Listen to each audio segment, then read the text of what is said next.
오늘 우리가 함께 나누실 말씀 고린도후서 4장 6절에서 18절까지 함께 보도록 하겠습니다. 고린도후서 4장 6절에서 18절까지입니다. 신약성경 고린도후서 4장 6절에서 18절 한 절씩 교독하시고 마지막에는 같이 읽도록 하겠습니다. 어두운 데에 빛이 빛이라 말씀하셨던 그 하나님께서 예수 그리스도의 얼굴에 있는 하나님의 영광을 아는 빛을 우리 마음에 비추셨느니라.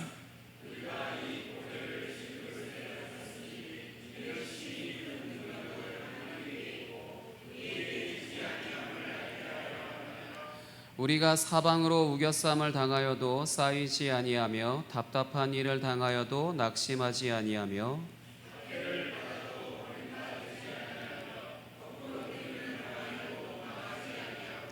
우리가 항상 예수의 죽음을 몸에 짊어짐은 예수의 생명이 또한 우리 몸에 나타나게 하려 함이라.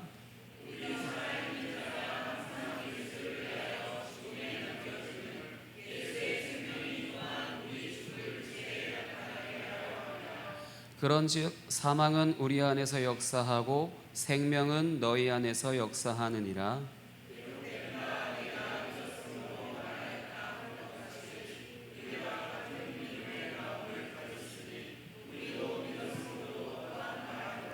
주 예수를 다시 살리시니가 예수와 함께 우리도 다시 살리사 너희와 함께 그 앞에 서게 하실 줄을 아노라.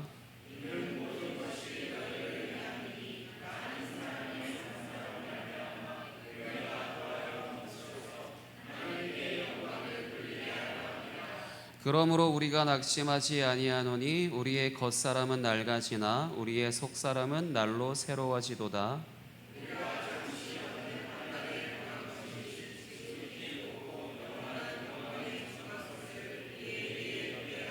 같이 읽겠습니다. 우리가 주목하는 것은 보이는 것이 아니요 보이지 않는 것이니 보이는 것은 잠깐이요 보이지 않는 것은 영원함이라. 아멘. 이 시간 담임 목사님께서 성찬 후 3 두 번째 설교 예수의 죽음을 몸에 짊어진 성도라는 제목으로 말씀을 전해 주시겠습니다.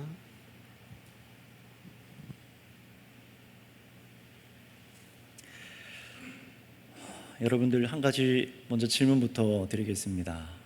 지난 주일 오전에 이제 성찬을 우리가 먹고 마셨어요. 똑같은 질문을 제가 저희 아내한테 금방 던지고 나왔는데요. 이 질문입니다. 여러분 지난 주일 성찬을 받은 것을 누리고 계십니까? 그것을 계속해서 음미하고 또 그 은혜를 다시금 상기하고 즐거워하고 그러고 계십니까? 성찬 후 삶의 설교가 왜 필요할까부터 여러분 생각해 보셨으면 좋겠어요.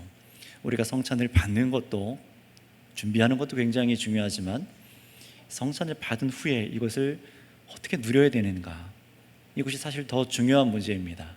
왜냐하면 이 성찬에 대해서 우리가 가볍게 여기게 될 때에 주님께서 우리에게 주시기로 한 은혜의 방편 3가지라고 말씀드렸죠. 말씀, 설교를 통해서, 그리고 성례, 세례와 성찬을 통해서, 그리고 기도할 때 응답을 통해서 하나님께서 우리에게 은혜를 베푸시기로 작정하셨는데 그 중에 하나가 성찬이에요. 그러니 우리가 받은 은혜를, 이 성찬을 통해서 받은 은혜를 누리기 위해서는 어떤 과정이 필요한가, 단번에 되지 않는다는 겁니다. 주님께서는 이것을 평생 우리 예수님 다시 오실 때까지 이 성찬을 먹도록 하셨고 마시도록 하셨고 그것을 누리도록 하셨어요. 그렇다면 우리가 이것을 어떻게 대해야 될까, 이거를 평생에 생각해야 된다는 것이죠. 따라서 성도 여러분, 오늘 말씀을 통해서 성찬을 먹고 마신 그 은혜가 단회적으로 끝나는 것이 아니라, 주일 하루 끝나는 것이 아니라 계속해서 지속적으로 더욱더 풍성하게 누릴 수 있는 은혜가 우리 주님으로부터 여러분 가운데 임하기를 원합니다. 자, 그래서 우리는 지난 주일 믿음으로 이 주님의 만찬에 초대받아서, 제가 베푼 게 아니잖아요. 주님께서 초대해 주셔서 빵과 포도주를 우리가 먹고 마셨어요. 주님의 살과 주님의 피로 우리는 믿음으로 먹었습니다. 그러나 여러분, 빵과 포도주를 먹고 마신 순간에 갑자기 갑자기 나에게 없던 믿음이 한순간에 막 마술처럼 생겨나거나 모든 의심이 한순간에 사라지며 마치 우리 인생의 성화의 길을 다 걸어간 사람처럼 순식간에 그런 놀라운 그런 경험을 하는 것이 아니라는 것을 성찬을 먹고 마신 저와 여러분들이 잘 알고 계실 것입니다. 우리는 성찬을 미신적으로 먹지 않습니다. 성찬을 미신적으로 먹고 마시지 않아요. 왜냐하면 사실 정말로 성찬을 이렇게 미신적으로 먹고 마시는 사람들이 있었고 로마 가톨릭이 여전히 그렇게 먹고 있기 때문에 그렇습니다. 그렇다면 성찬이, 이 주님의 만찬이 우리에게 은혜를 공급한다는 것을 저와 여러분이 다 알고 계신데, 그렇다면 어떤 식으로 우리에게 은혜가 공급되는 것일까를 생각해 볼 필요가 있으세요. 그 원리를 알아야만 이거를 건강하게 누릴 수 있고 우리가 다시는 미신적으로 성찬을 대하지 않을 수 있습니다. 성경은 주님의 만찬을 미신적으로 받도록 가르친 곳이 없어요. 당시 유대인들에게는요, 평범한 일상의 음식을 먹고 마시도록 하셨습니다. 이 빵과 포도주가 그렇다는 거예요. 게다가 오늘날 우리보다 더욱 자주 이 성찬을 했던 것이 그 당시의 초대교회 유대인들이었습니다. 함께 먹는 공동의 식사와도 연결되어 있었어요. 물론 예수님을 믿고 유대 그리스도인들만이 아니라 이방 그리스도인들도 함께 성찬을 항상 했지만 함께 먹는 공동의 식사로 이어졌습니다. 그래서 우리가 주일 오후에 함께 밥을 먹잖아요. 그래서 애찬이라고 우리가 그렇게 표현을 하는데, 왜 그렇습니까? 함께 먹고 마시고 주의 말씀을 듣고 성찬을 꼭 하지 않았더라도 함께 말씀을 듣고 그 은혜를 가진 사람으로 같이 먹고 마시며 즐거운 한 상에 둘러앉아서 교제하는 것이죠. 우리가 한 가족입니다. 굉장히 중요한 자리가 사실 주일날 같이 식사하는 거예요. 그런 것처럼 이 초대교회는 이 성찬식이 아예 그런 공동의 식사와 연결되어 있었습니다. 그렇기 때문에 주님의 만찬을 먹고 마실 때에 평소에 먹어보지 못한 특별한 음식을 먹는다라고 그들은 생각하지 않았어요. 그들에게도 분명히 필요한 것은 따라서 무엇이었을까요? 바로 믿음입니다. 믿음으로 이 빵과 포도주를 먹었어요. 그러니 성만찬을 먹고 마시면 무조건 신비한 경험을 하게 된다거나 음식에 어떤 특별한 효과가 있어서 어떤 사람이 먹기만 하면, 그게 누구든 먹기만 하면은 놀라운 일을 체험하는 것이 아니었다는 것입니다. 고린도 교회 같은 경우도 고린도 전서 말씀을 우리가 이전에 한번 살폈었는데요, 성찬을 마음대로 그냥 먹고 마신 사람들이 있었죠. 믿음으로 대하지 못하고 그렇게 했던 기록들이 남아 있습니다. 우상을 섬기면서 동시에 만찬도 먹는 거예요. 또 어떻게 했습니까? 가난한 성도가 교회로 이 공동체로 모이는 것을 기다리지 못하고 이 부자인 분들이 먼저 자기의 만찬을 가져다 먹는 사람들이 있었어요. 그래서 먹고 취하였다라고 되어 있죠. 그 결과는 어떻게 되었습니까? 성찬을 믿음으로 대하고 믿음으로 먹지 못했기 때문에 자기에게 죄가 되었고, 심하면 그 교회에 하나님께서 죽게 하신 자들이 있었다라는 것을 우리가 알고 있습니다. 굉장히 중요한 거라는 거예요, 이 성찬이요. 따라서 성찬을 통해 은혜를 받는 데 중요한 것은 바로 여러분들의 믿음입니다. 믿음을 요구하고 계세요. 참 믿음으로 성찬을 먹고 마셔야만 하셨습니다. 그렇게 참으로 믿음으로 먹고 마실 때에만 성찬은 주님께서 제정하여 주신 대로 은혜를 공급하여 주시는 그런 방편으로 사용이 되는 겁니다. 이건 역시 믿음으로 경험하는 거예요. 아무리 이론으로 설명하고 시험을 보듯이 쓸 수도 있겠죠. 그러나 믿음으로만 그 은혜를 경험할 수만 있습니다. 어떤 은혜를 믿음으로 공급합니까? 어떤 은혜를 공급받죠? 아마 여러 가지 은혜들을 생각할 수 있지만 가장 중심은 이겁니다.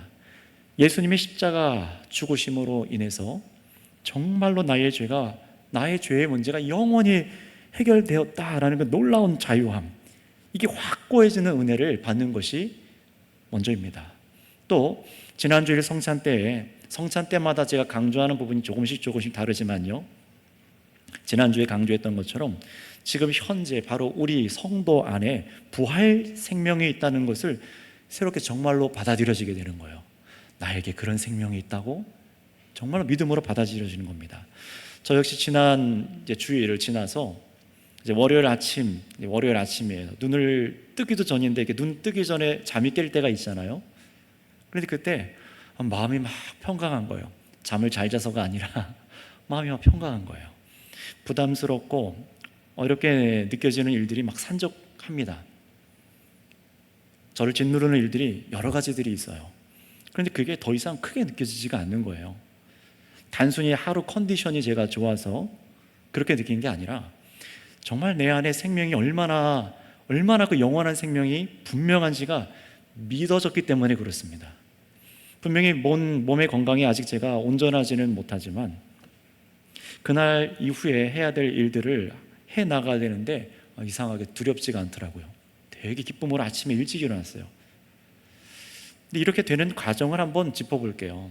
분명히 여러분들 중에서도 그런 은혜를 체험하고 기쁨으로 새롭게 또 한 발을 내딛는 분들이 계시겠지만 어떻게 이렇게 될 수 있을까? 이런 과정을 한번 짚어볼게요. 저 역시 주일날 주님의 몸을 빵을 집어 삼킬 때는 주님의 몸이 내 영혼을 살찌게 하는 것을 감사로 먹었습니다.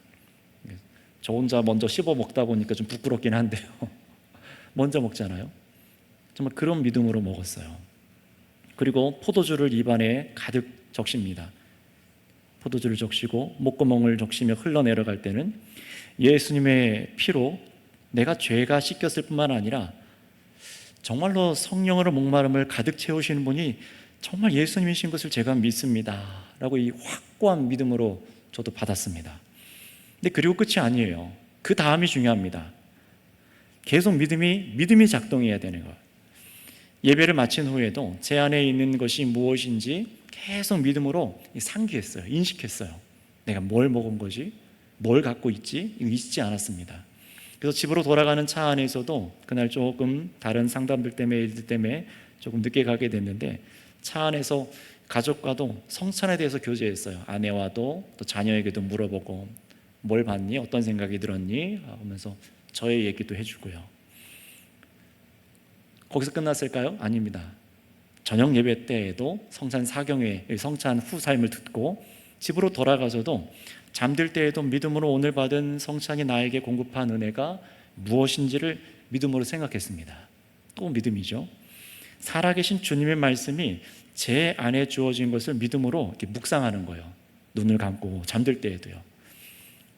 그리고 제가 월요일 아침 눈 뜨기 전에 잠이 깨서 제 속에 두신 영생의 은혜를 또 믿음으로 기쁨으로 일어나게 해주셨습니다. 기쁨은 주님께서 주시는 겁니다. 주님께서 주시는 거예요. 제가 만들어내는 게 아니라 주님이 주시는 거예요. 그런데 그 믿음으로 계속해서 내 안에 두신 것이 묵상되어야 하는 것이 바로 성찬후 삶의 첫 단계입니다. 이걸 제대로 스텝을 밟고 있었는가 한번 생각해 보세요. 그냥 흘러버리는 것이 아니라 말씀이 내 안에 양식으로 삼켜서 소화시키듯이 하나님께서 우리를 살리시기 위해 주신 말씀이 정말 내 속에 두고 어떻게 되는 거예요? 이리 둘러보고 저리 둘러보고 말씀을 기뻐하는 겁니다. 이게 뒤에 가서 이 말씀을 기뻐한다는 게 뭔지를 더 자세하게 말씀드리겠지만 우리 목사님들이 그런 표현을 쓰시잖아요. 설교를 하시기 전에 씹고 뜯고 맛보고 즐길 말씀. 저도 옛날에 한창 했었잖아요. 원조는 우리 이번 9월달 말에 오실 류호준 교수님이신가요? 류호준 교수님이 원조로 많이 하다 보니까 아마 그분께 배운 목사님들이 다 이 얘기를 많이 하시는 것 같아요. 저도 종종 합니다. 자, 그런데 바로 그겁니다. 정말 씹고 뜯고 맛보고 즐겨봐야만 해요. 둘러봐야 되는 거예요. 도대체 내가 받은 말씀이 뭔가 이리저리 둘러봐야 됩니다. 워낙 예수님의 그 보화는요 다이아몬드 같아서 여러 면이 반짝거리잖아요. 다이아몬드가 그런 것처럼 이리 둘러보고 저리 둘러보고 이게 얼마나 좋은 건지를 봐야만 합니다. 그때 막 기쁨이 샘솟는 거예요. 여러분들 그래서 정말 여러분들이 처음 결혼하고 나서 결혼 반지를 딱 봤을 때 다야가 아니더라도 보면서 막 흐뭇해 하잖아요. 계속 들여다보면서 기뻐하고 즐거워하고 이게 무슨 의미인지를 생각하는 거잖아요. 아, 내가 이 사람과 평생을 함께 하기로 했지. 내가 사랑하는 사람과 함께 하기로 했지. 이런 약속을 맺었지. 나에게 이런 의무가 지워졌지. 나에게 이런 기쁨이 주어졌지를 계속 평생을 보잖아요. 아니신가요? 그런 의미입니다. 말씀도 내 안에 주어졌다면 내 안에 계신 예수 그리스도 그분의 말씀이 무엇인가를 계속 살펴봐야 되는 겁니다. 말씀을 통해 은혜가 주어진 것을 믿는 성도라면은 그 말씀 하나라도 그냥 놓지 않고 분명히 들으려고 애쓰셨을 거예요. 그래서 지난 주일날도 먼저 본문을 읽어보시고 와서 기도합시다 라고 부탁드렸어요. 도대체 이 성경 본문을 읽는데 도대체 무슨 의미인가? 여러분, 성경을 와서 미리 읽으셔야 돼요. 주일날 저도 보신 분들은 아시겠지만 요새 제가 설교를 하기가 어려워서 뒤에 앉아서 있을 때마다 미리 와서 해당 본문을 읽습니다. 그 전에 읽을 때도 있어요. 읽고 나서 이게 어떤 의미인지 알고 있는 것도 묵상하지만 또 하나님께서 허락하실 은혜를 사모하는 거예요. 가르쳐 주세요. 주님, 저는 무지합니다. 가르쳐 주세요. 아마 목사님들은 아실 거예요. 여기 보시니까 반짝반짝하게 듣고 있어요. 물론 피곤해서 약간 흐리멍텅해질 때가 있지만 그런 마음으로 듣습니다. 도대체 이게 무슨 의미일까? 주님께서 무슨 말씀을 하시는 걸까? 어떻게 받아들여야 되는 것인가? 듣는 거예요. 그리고 후에 들은 말씀과 의미를 진지하게 집으로 가지고 돌아가야 합니다. 곱씹어 되새김질을 해야 합니다. 이것이 말씀을 먹고 나의 자양분으로 만드는 작업이에요. 모두 믿음으로 해야 되는 일입니다. 여전히 이 작업이 우리의 공로가 되는 것은 아니에요. 이 작업조차도 사실 은혜 안에 들어 있습니다. 왜냐하면 말씀을 듣는 것도, 들려주는 것도, 힘써 마음과 힘을 다해서 이 말씀을 붙잡는 것도, 경건의 시간을 갖고 묵상하는 것도, 그래서 믿음에 이르게 되는 것도 전부 하나님의 선물이기 때문에 그렇습니다. 그렇기 때문에 우리는 자랑할 것이 없이 이 경건의 삶을 살아가는 거예요. 오직 믿음, 기쁨, 감사로 말씀을 받아들이는 것이죠. 그렇다면 여러분, 우리가 이렇게 믿음으로 말씀을 듣고요, 믿음으로 성찬을 먹고 마시는 것인데 도대체 어떤 일이 우리 가운데 일어나기에 우리의 믿음이 강해지기 시작하고 어떻게 이렇게 은혜를 우리가 누릴 수 있게 되는 걸까요? 분명히 우리는 믿음으로 말씀을 듣고 믿음으로 성찬을 먹었을 뿐인데 도대체 무엇이 우리를 믿음을 강하게 만드는 것일까? 그 원리가 무엇인지를 오늘 본문 6절 말씀에서 엿볼 수 있습니다. 우리 한번 6절 다 같이 읽어보도록 할까요? 시작. 어두운 데에 빛이 비치라 말씀하셨던 그 하나님께서 예수 그리스도 얼굴에 있는 하나님의 영광을 아는 빛을 우리 마음에 비추셨느니라. 아멘. 분명히 말씀을 들으며 믿음으로만 일어나는 일이 바로 이 일이죠. 어떤 겁니까? 믿음으로 말씀이 받아들여질 때 여러분 안에서 어떤 일이 일어납니까? 하나님의 영광을 아는 빛을 우리 마음에 비추셨다라고 하십니다. 뭐가 비춰졌다고요? 하나님의 영광을 아는 빛을 우리 마음에 비춰주시는 거예요. 말씀을 들음으로, 말씀을 믿음으로 들을 때 그 일이 일어납니다. 어둠이 걷히기 시작하는 거예요. 그래야만 어둠 속에 있던 우리가 정말로 좋은 게 무엇인지, 정말 빛으로 우리가 사는 길이 무엇인지를 우리 마음 가운데 조명된다고 하잖아요. 알게 되는 겁니다.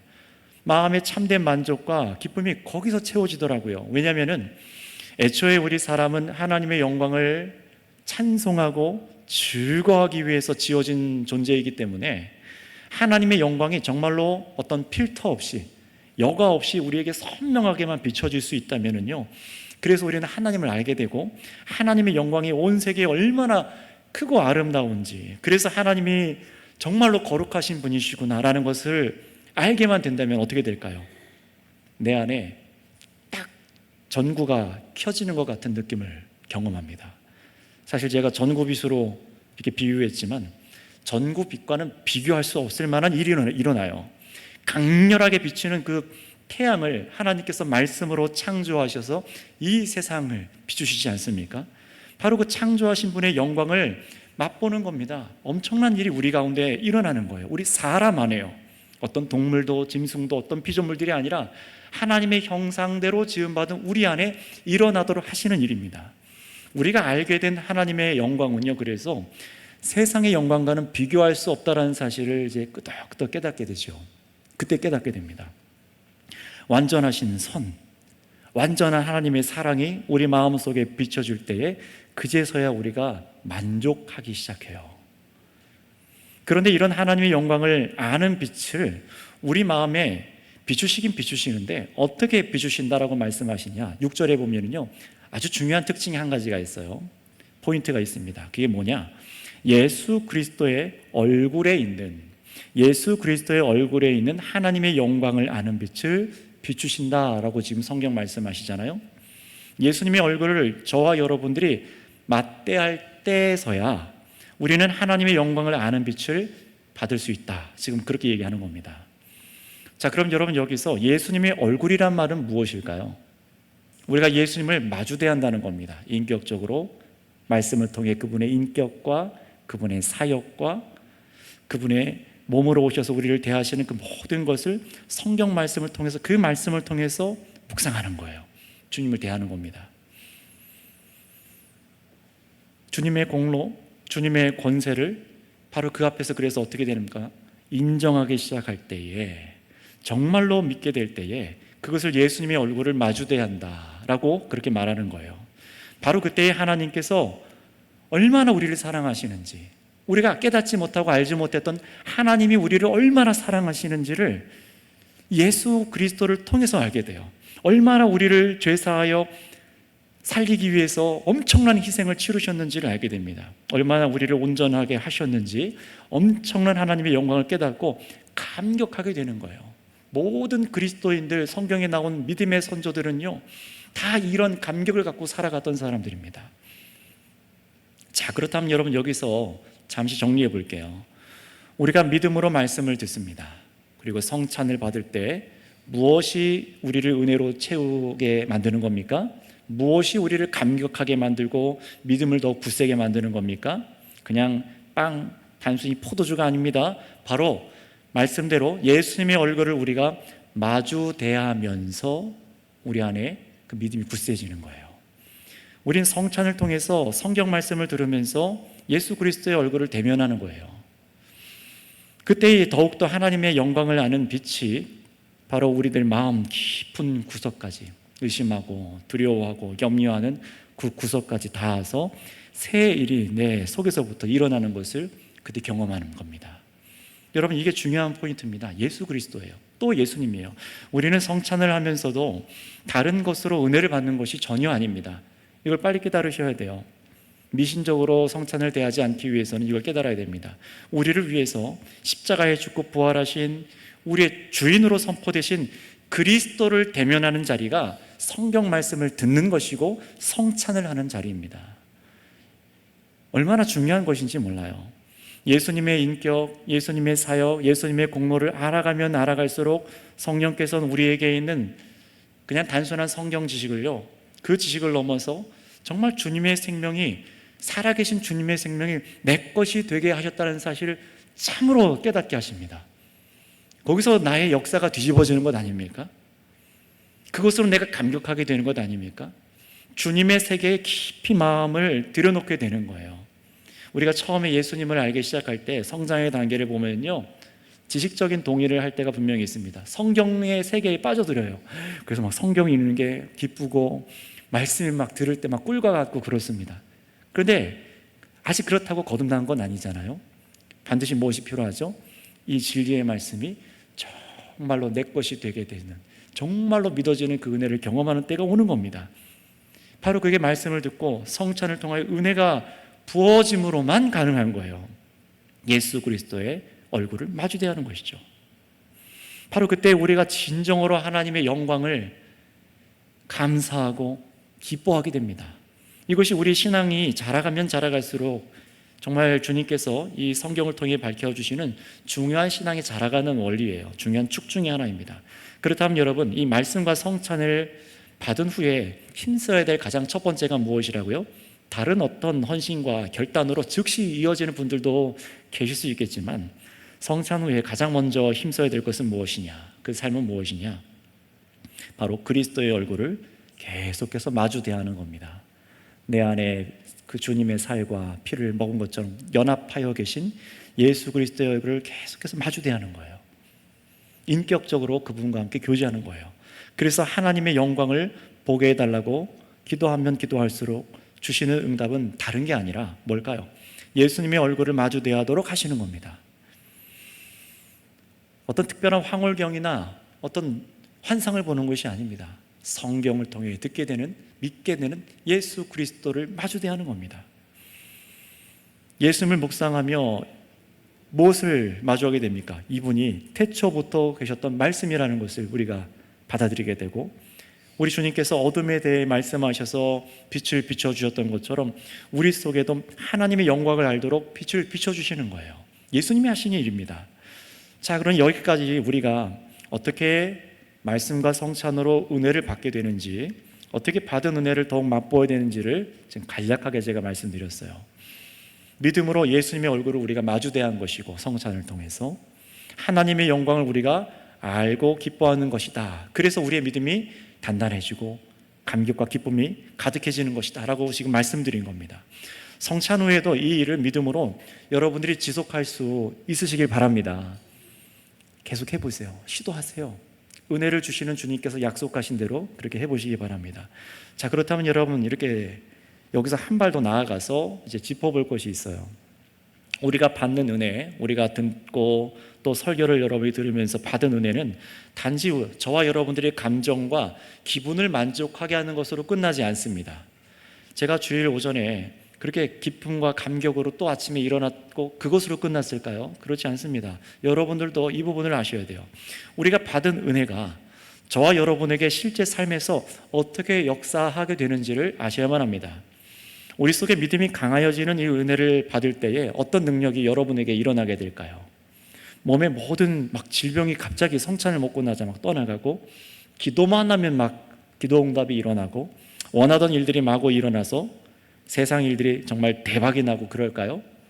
아니죠. 그렇지 않습니다. 여러분, 우리 안에 은혜가 부어졌는지 깨닫고 삶에서 이 받은 은혜의 능력을 경험하는 것은요, 전혀 다른 곳에서 경험하게 됩니다. 이게 무슨 말인지 우리 본문 말씀을 확인해 볼게요. 7절부터 11절까지 말씀을 한번 읽어보도록 할게요. 4장 7절에서 11절입니다. 시작. 우리가 이 보배를 질그릇에 가졌으니 이는 심히 큰 능력은 하나님께 있고 우리에게 있지 아니함을 알게 하려 함이라. 우리가 사방으로 우겨쌈을 당하여도 쌓이지 아니하며 답답한 일을 당하여도 낙심하지 아니하며 박해를 받아도 버림받지 아니하며 거꾸러뜨림을 당하여도 망하지 아니하고 우리가 항상 예수의 죽음을 몸에 짊어짐은 예수의 생명이 또한 우리 몸에 나타나게 하려 함이라. 우리가 살아있는 자가 항상 예수를 위하여 죽음에 넘겨짐은 예수의 생명이 또한 우리 죽을 육체에 나타나게 하려 함이라. 아멘. 자, 무엇입니까?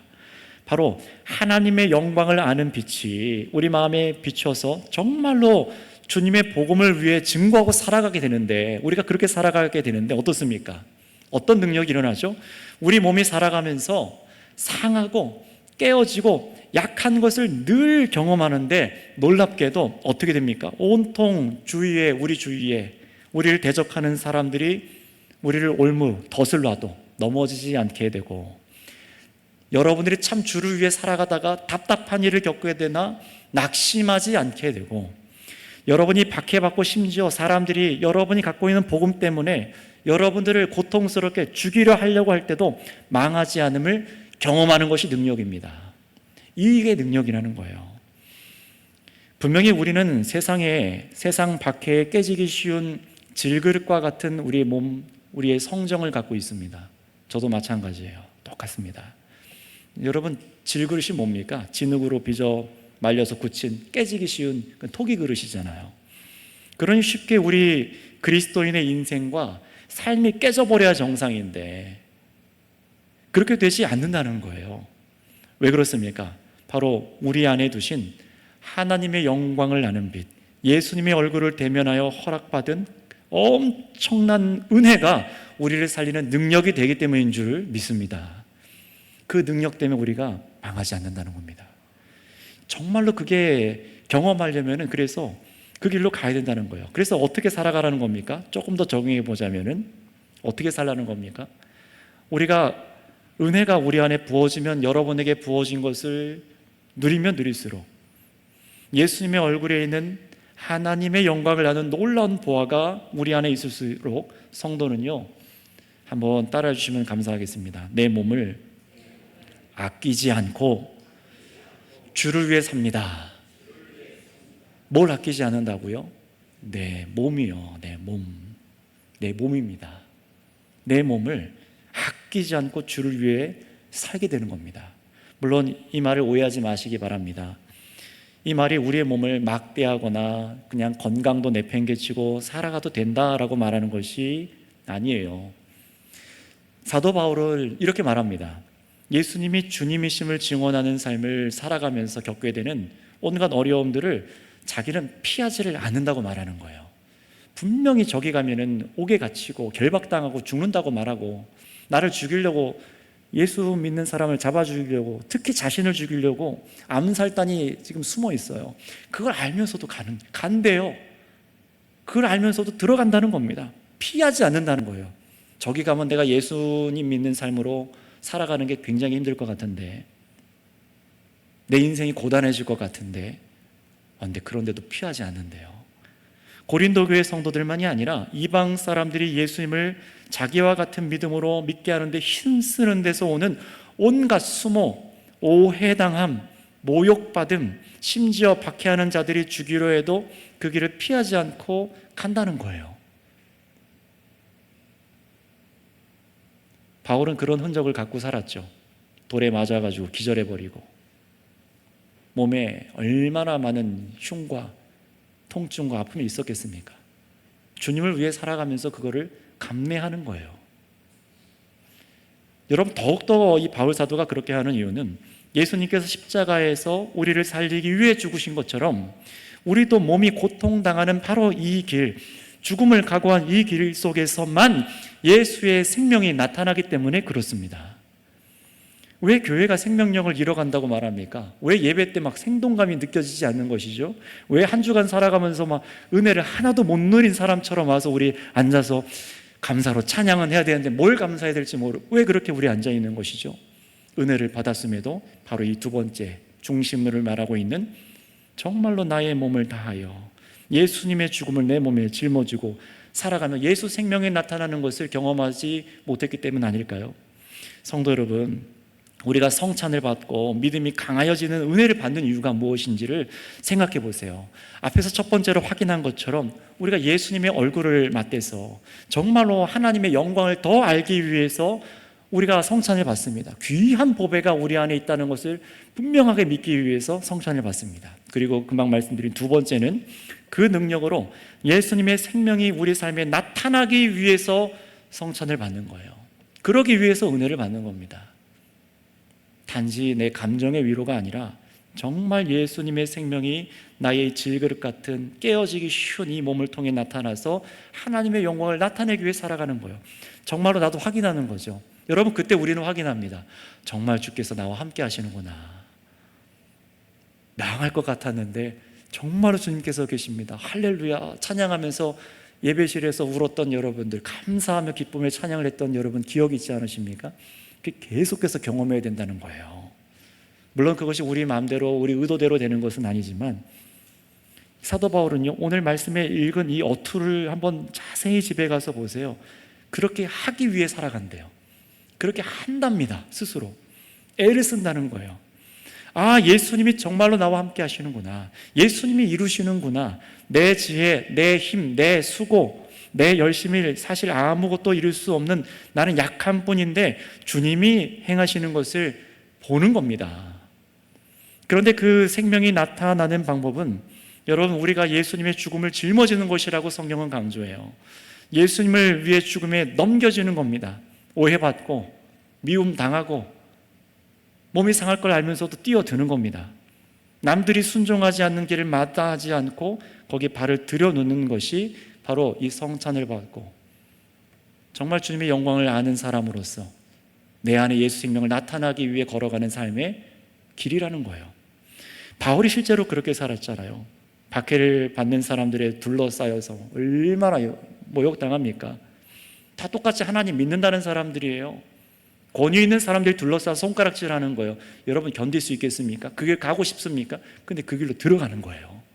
모욕당하고 돌로 맞아 기절해가지고 죽은 줄 알고 내다버렸는데 깨가지고 또 나와가지고 복음을 전하러 다시 들어가고, 암살자들을 피한 게 아니라 또 그 위태한 삶을 살아가면서 자신이 원하는 그 로마에까지 복음을 전하지 않습니까?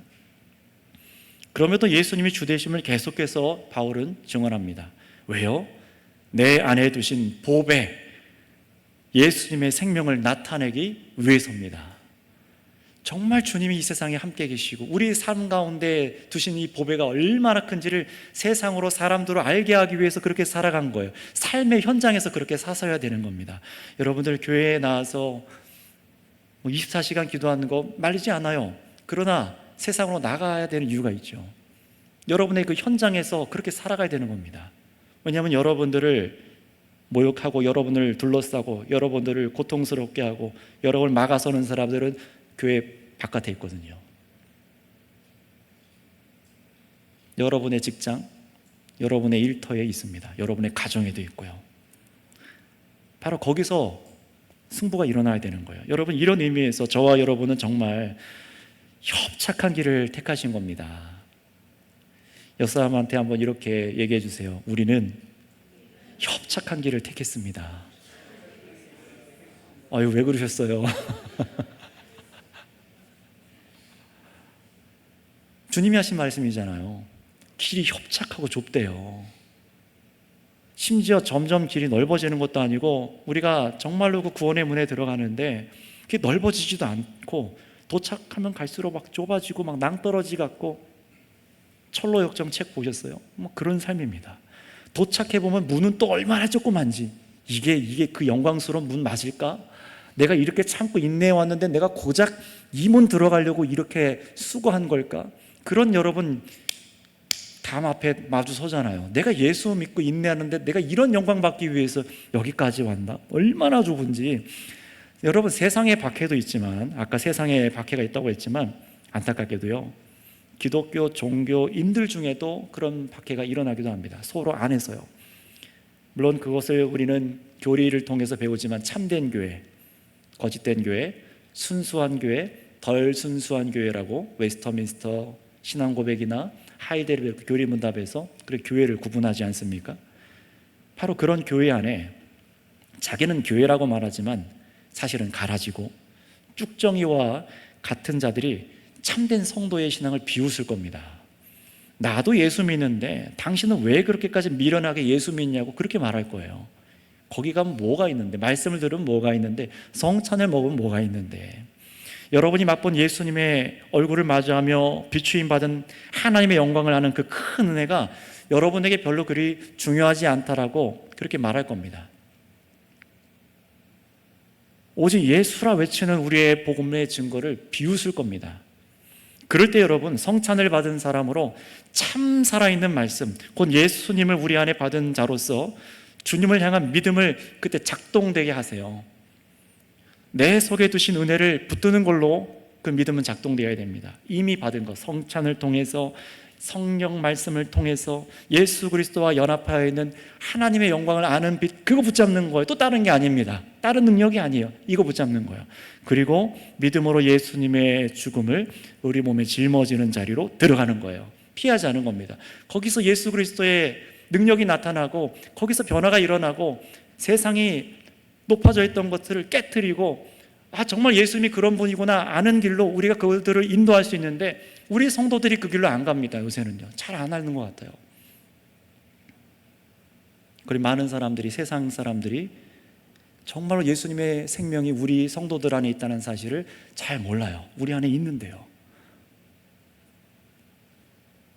그리고 몸에 고난이 뻔히 보일 때라도 여러분, 성도 여러분, 하나님께서 바울 사도를 통해 이 말씀으로 우리를 위로하고 계신 것을 좀 귀 기울이면서 우리가 이제 생각을 좀 달리 했으면 좋겠습니다. 무슨 말씀인지 우리 마지막 17절, 18절 본문 말씀 한번 읽어보도록 할까요? 17절, 18절입니다. 시작.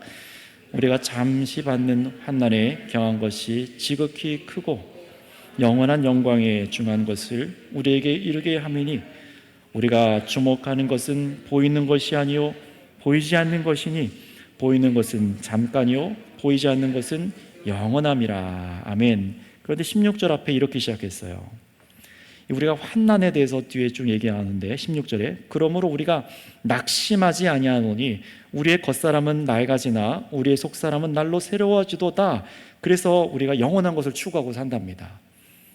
자, 이 말이 뭔지 한번 이제 설명하겠습니다. 성찬 후의 삶은 또 다른 신앙의 모습을 여러분에게 요구하는 것이 아닙니다. 갑자기 안 하던 봉사를 막 시작하게 한다던가 뭐 그런 얘기를 하는 것이 아니에요. 한번 이거 도전해 봐야지 하고 막 오늘은 몇 주 금주, 난 이번에는 얼마만큼 큐티를 해봐야지. 물론 경건에 힘쓰는 건 좋은 겁니다. 그러나 그런 결단을 하라는 것이 아니에요. 성찬 후의 삶에 우리가 힘써야 될 것은 무엇입니까? 정말 우리가 무엇을 깨달으라고 하는 겁니까? 낙심하지 않는 사람이 되는 겁니다. 성찬을 받고 무엇을 우리가 깨닫는 거라고요? 낙심하지 않는 사람이 되는 거예요. 되어짐을 받는 것이죠. 여기에 핵심이 있어요. 매 주일, 매 예배, 매 가르침 속에 듣는 주님의 모든 말씀을 따라서 하나님께 영광 돌리는 삶을 사는데, 여러분들이 분명히 각자 개인마다 두려워하던 일들이 있으실 텐데 거기서 낙심하지 않는 겁니다. 나는 성도 안에서 이렇게 대하는 게 너무 힘들고, 또는 나에게 잘못한 사람을 용서하는 게 너무 힘들고, 여러 가지 있을 거 아니에요? 그런 작은 어떤 관계적인 일들 뿐만 아니라 더 많은 것들. 여러분, 우리의 몸이 약한 것이 불편함과 또 제약을 가져다 줄 수 있습니다. 나의 몸이 약하고 불편한 것에 제약이 생길 수 있지만, 이제 성찬을 한 사람은, 앞에 이 두 가지 원리의 길을 잘 밟은 사람은요, 다른 것이 보이기 시작해요. 이게 기회구나. 나의 몸이 약하고 제약이 생길 수 있지만 이게 기회구나. 어떤 기회요? 예수님의 죽음을 짊어지고 주님의 생명을 나타낼 기회구나. 새롭게 보입니다. 주님께서 나에게 이 큰 생명을 주셔서 내가 새 삶을 살아갑니다. 항상 몸이 아파서 우울하고 울적하고 두렵고 항상 집안에서 깜깜한 곳에 슬피 울며 일 가는 게 아니라, 얼마나 큰 은혜가 나에게 주어진 것을 알고 주님의 사랑을 짊어지고 살아가고 있습니다. 나타내면서 살아갈 수 있는 일들이 있어요. 분명히 있습니다. 돈과 물질이 없는 분이 있습니까? 그것 때문에 염려하십니까? 아무것도 내가 돈과 물질이 없어서 아무것도 할 수 없다고 여겨졌다면 이제 다르게 보여야 돼요. 물질을 넘어서서 돈으로 할 수 없는 주님의 일들이 나타날 기회구나. 기도하게 되는 거죠. 기대하게 되는 겁니다. 믿지 않는 가정에서 홀로 믿어서 날마다 긴장의 연속 속에 살아가는 것이 막 지옥 같다가도, 왜 하나님 나만 우리 집안에서 믿게 하셔서 이 고난을 주십니까? 그렇게 원망하다가도 정말 주님의 은혜가 부어지게 되면 어떻게 되죠?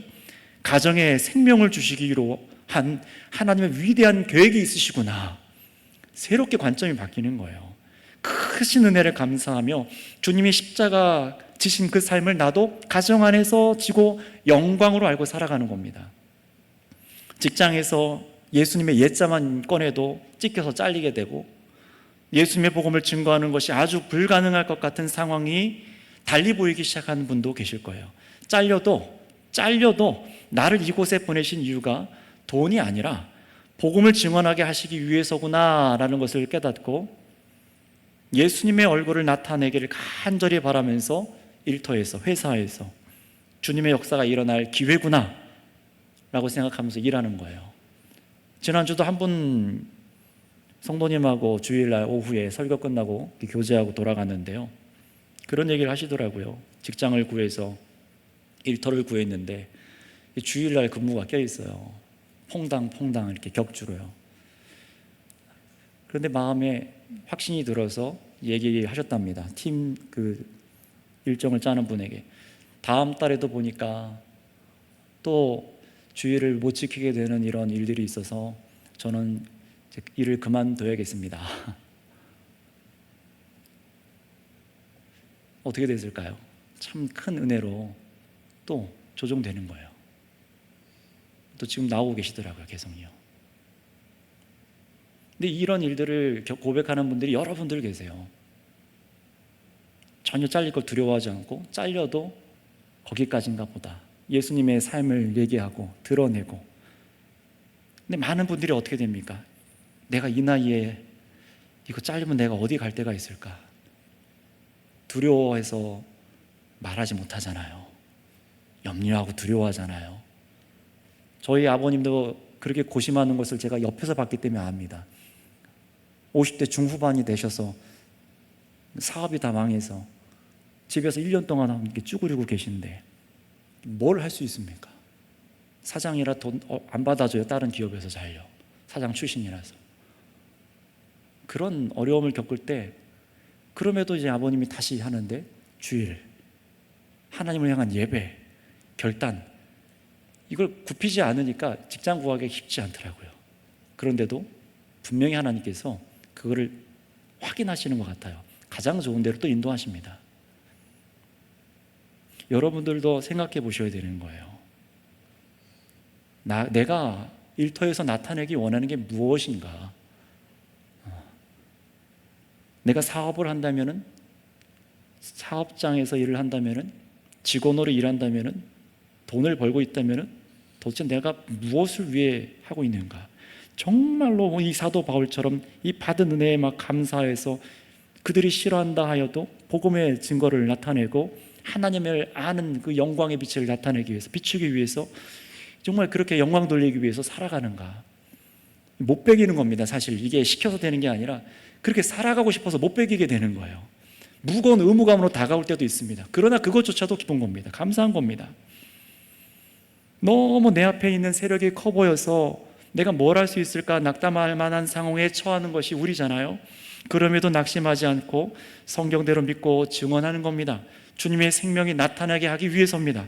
분명히 이렇게 택하고 행동하는 데는 여러분 어려움들이 따를 것이 맞지만 몸도 피곤하고 스트레스 받고 더 수고해야 하고 내가 인내하고 또 참고 견뎌야 하고 내 앞에 냉대하는 사람들이 끝까지 친절해야 해도 모멸을 당할 때도 분명히 있을 겁니다.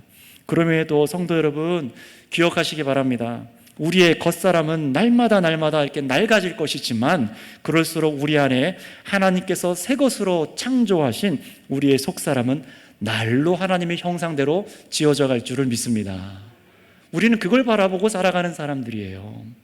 죄 사함만이 아니라 우리를 영생하게 하시는 주님의 몸과 피를 우리가 함께 먹고 마셨으니 우리는 영원한 것을 위해 살고 있는 새 사람이라는 사실을 여러분 잊지 마시기 바랍니다.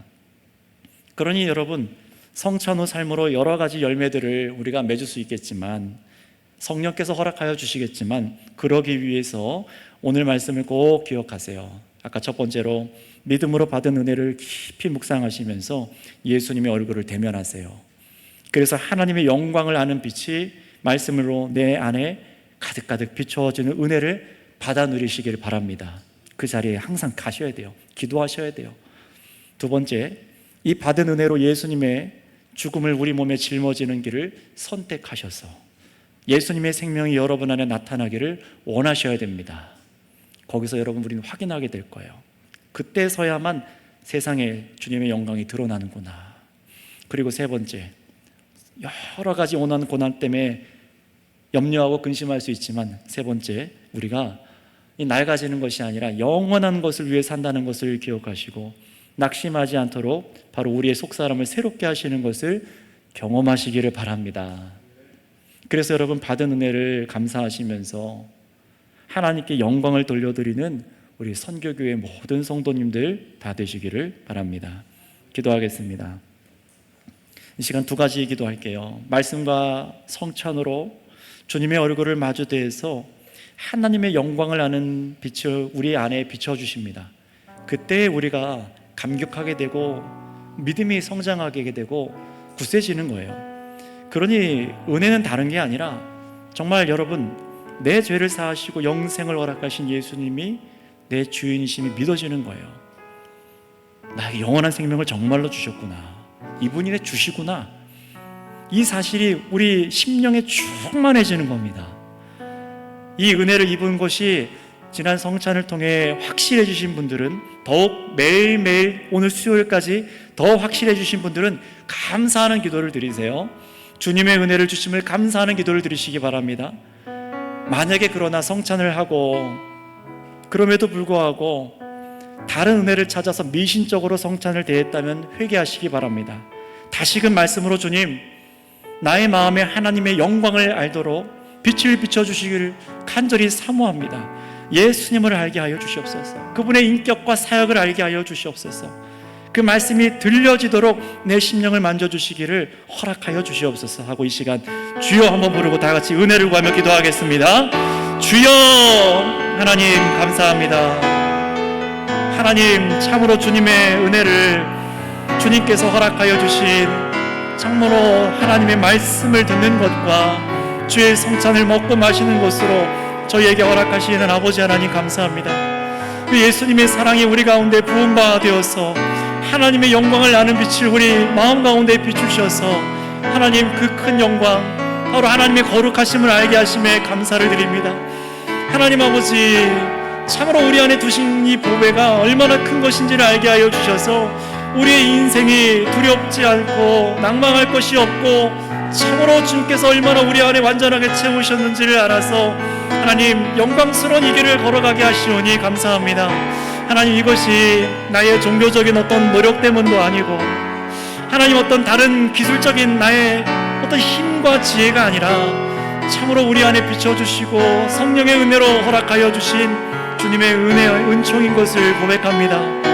아버지 하나님 참으로 이렇게 살아갈 수 있는 것이 얼마나 큰 복인지 우리 안에 심령의 아버지 기쁨으로 넘치게 하여 주시옵고 하나님 혹시 오늘 이렇게 살아가지 못한 주의 성도들이 있습니까? 하나님 사랑하여 주셔서 은혜로 세일을 행하여 주시옵소서.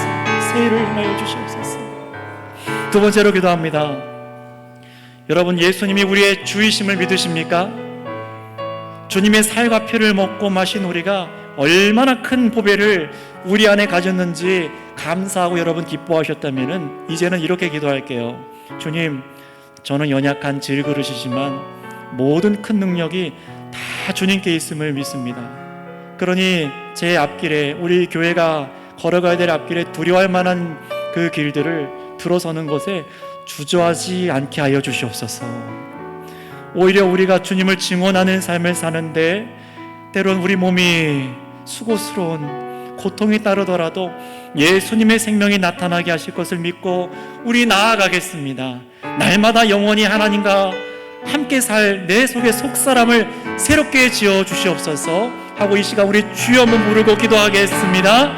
주여 하나님 아버지 이 땅 가운데 우리 속의 속사람을 날로 날로 새롭게 하시니 그 삶이 바로 이 땅 가운데 예수님의 죽음을 우리 몸에 짊어지고 살아가는 삶인 것을 오늘 배웁니다. 참으로 은혜를 받은 사람 그 삶이 어떤지 우리 사도 바울을 통하여서 또 고린도 말씀을 통하여 우리가 배우게 하셨는데 주님 우리가 두려워하고 염려하고 주를 위해 살아가는 것에서 얼마나 우리의 몸을 아끼려 하는지 하나님 저희들의 연약함을 용서하여 주시옵소서. 저희들이 질그릇과 같은 자들인 것을 아시는 주님 더욱이 그리하여서 우리에게 큰 능력이 나타나기 위해서 질그릇과 같은 우리에게 보배를 허락하셨다는 것을 오늘 봅니다. 주님 그러니 우리 삶 가운데 참으로 주님의 역사가 일어나기 원하는 주님 참으로 우리가 무엇을 해야 되는지 알게 가르쳐 주심에 감사합니다. 주님 새해를 행하여 주시는 주님 감사합니다. 날로 날로 우리의 이 겉사람은 후패하여지고 연약하여지고 또 낙담할 만한 그런 위기에 처하는 상황이 온다 할지라도 주님 우리 안에 영생을 허락하여 주시고 나사로를 일으키신 것처럼 우리를 일으키실 그 주님께서 우리 안에 함께하여 주시니 낙심하지 않게 하시고 두려워하지 않게 하시고 참된 위로를 허락하심에 감사합니다. 세상에 나아가서 우리가 계획하는 모든 일 가운데 하나님의 뜻이 우리 가운데 계획이 있게 하여 주시고 나의 생각은 내려놓고 주님의 은혜가 나타나는 역사가 있게 하여 주시옵소서.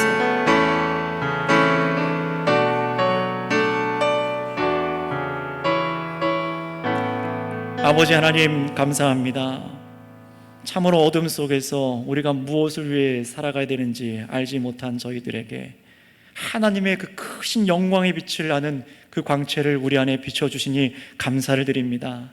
다른 어떤 것도 요구하지 아니하시고 이 땅에 인격으로 오신 예수 그리스도를 바라보게 하시고 묵상하게 하시고 알게 하시며 그분의 얼굴을 대하여 믿음에 거할 때에 우리에게 이 큰 은혜를 허락하여 주시니 주님 이 은혜를 자랑하는 삶을 살아갈 수 있도록 성찬을 먹고 마신 자들로서 이 은혜를 받은 사람으로 살아갈 길들을 하나님 지도하여 주심에 감사를 드립니다.